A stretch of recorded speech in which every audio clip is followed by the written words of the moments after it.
All right, next up in the Ring of Fire factory tour is 1300 Bixby. This is the original. This is Raven. So this is in 1968 or so.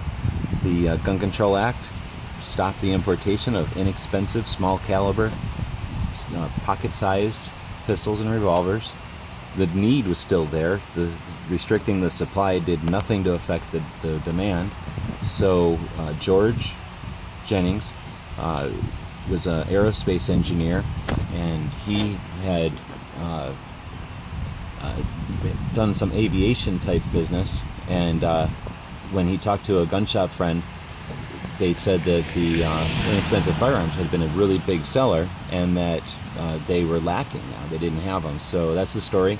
So being an engineer, he looked at the Browning pocket, Best Pocket Browning, or the 25 ACP Browning, and he basically made a very similar type of firearm in Zamic, a material that they make matchbox cars out of. It's a softer metal, so it requires more metal than steel, but because it's softer, it takes less abuse to the tooling to create them, so that brought the overall cost down and made the pistol inexpensive, affordable for people that needed a small caliber pistol. And it was a 25 ACP.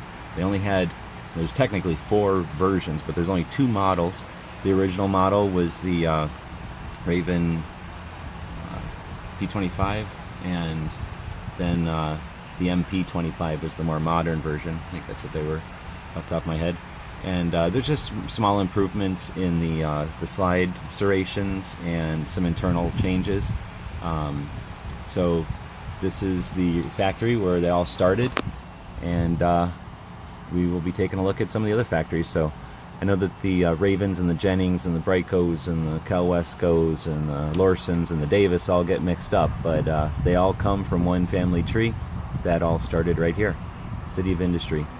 So millions of firearms came through this building. Well, not this particular building. There's actually another location they moved, but millions of firearms came through the 2 locations, and subsequent other companies, Jennings, Davis, etc.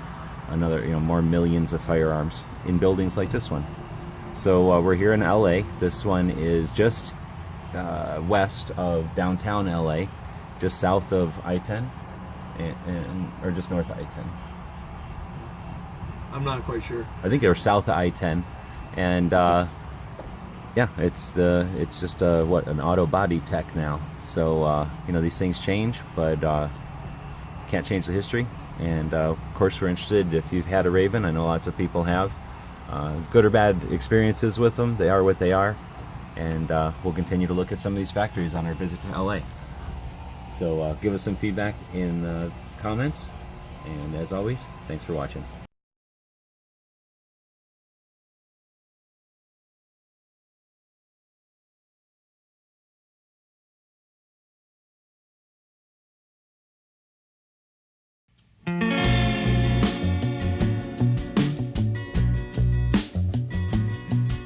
The guys and gals of GunWebsites.com encourage you to take a CCW class every year, practice at least once a month, and carry every day. Thanks for watching GunWebsites.com.